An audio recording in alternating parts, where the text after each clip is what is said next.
Hello សួស្តីអ្នកគ្នាថ្ងៃនេះខ្ញុំនឹងមកប្រាប់អ្នកគ្នាអំពីវិធីសាស្ត្រដើម្បីធ្វើឲ្យ channel របស់យើងអ្នកដែលចាប់ផ្ដើមបង្កើត YouTube ឬចាប់ផ្ដើមធ្វើ YouTube ដំបូងណាដូចជាខ្ញុំអញ្ចឹងអ្នកគ្នាអាចធ្វើ content បែបណាក៏បានដែរឲ្យតែមានអ្នកមើលកាន់ច្រើនកាន់តែល្អអញ្ចឹងអ្នកគ្នារកនឹកធ្វើ content អ្វីដែលប្លែកខុសពីគេដើម្បីឲ្យមានអ្នកមើលអ្នកតាមដានអ្នកគ្នាកាន់តែច្រើនហើយអ្នកគ្នាកុំភ័យនៅពេលដែលយើងតែបង្កើត channel YouTube ដំបូងគឺថាវាអត់សូវមានអ្នកមើលច្រើនណាស់ទេអ្នកគ្នាខ្លាំង4ដល់20 view អីចឹងទៅអញ្ចឹងអ្នកគ្នាកុំអាបាក់ទឹកចិត្តអ្នកគ្នាគិតតែធ្វើហើយនឹងកាត់វីដេអូរកអ្វីដែលប្លែកកាត់វីដេអូឲ្យល្អឥតខ្ចោះនឹងអ្នកគ្នានឹងទទួលបានអ្នកមើលកាន់តែច្រើនវាមិនយូរទេវាអាចខ្ទង់មួយខែឬក៏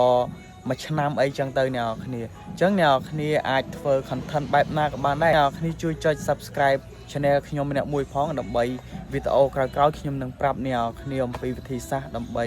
កាត់តវីដេអូឬមួយក៏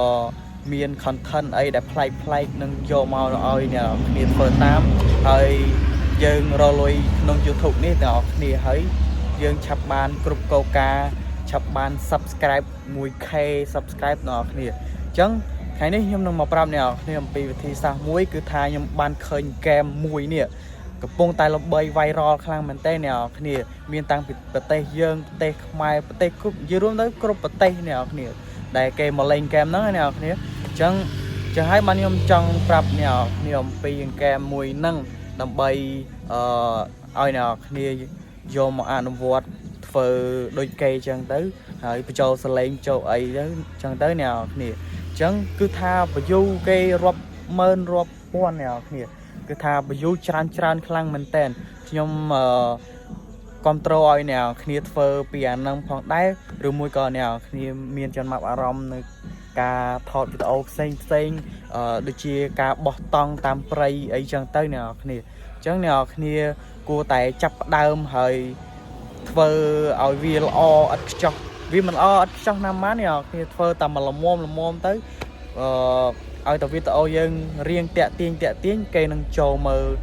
channel យើងដោយងាយហើយអញ្ចឹង YouTube វាខុសពី Facebook វាតម្រូវឲ្យយើងរក follow រៀងច្រើនតិចអ្នកគ្នាប៉ុន្តែ YouTube គ្រាន់តែ 1k subscribe គឺយើងអាចស្នើរលុយពី YouTube បានហើយអ្នកគ្នាអញ្ចឹងអ្នកគ្នាកុំភ្លេចជួយចុច subscribe ឲ្យ channel ខ្ញុំម្នាក់មួយផងដើម្បីឲ្យខ្ញុំមានកម្លាំងចិត្តនឹងធ្វើវីដេអូចែករំលែកអ្នកគ្នានៅពេលក្រោយទៀតបាយ